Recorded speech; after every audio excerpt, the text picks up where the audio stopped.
যে প্রোগ্রামটা হচ্ছে এটা তো মেইনলি হলো যে আমাদের সিগারেটের কর বৃদ্ধির জন্য। তো আমি যেটা মনে করি যে যদি সিগারেটের কর বৃদ্ধি হয় তাহলে এটার জন্য হলো সরকারের আয় বাড়বে, আর সিগারেটের কোম্পানি হলো সিগারেটের দাম বাড়াবে।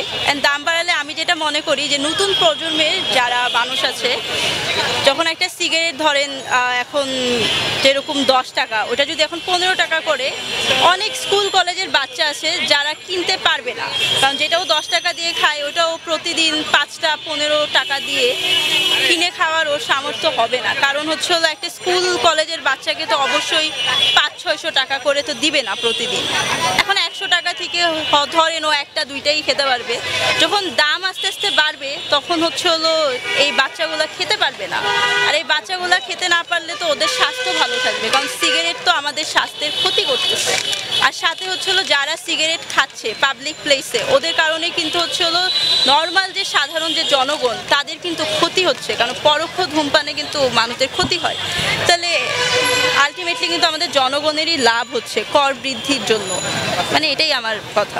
আমরা যদি আমার জন্মের পর থেকে বা বুদ্ধির পর থেকে যদি দেখে থাকি বা আপনিও দেখে থাকবেন যে প্রতিনিয়ত প্রতি বছরই নতুন নতুন স্মোকার বাড়ছে। তো এই যে আন্দোলন থেকে তাহলে কি ফলটা পাচ্ছেন আপনারা?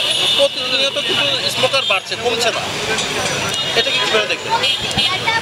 এটার জন্যই তো বললাম যে আমাদের যখন সিগারেটের দামটা বেড়ে যাবে, কারণ দাম কিন্তু যুগ যুগ ধরে বাড়ছে, আস্তে আস্তে আরও যখন বাড়বে তখন আস্তে আস্তে কমবে। কিন্তু যারা দেখেন এডিক্টেড, ওদেরকে আমরা বুঝাতে পারবো।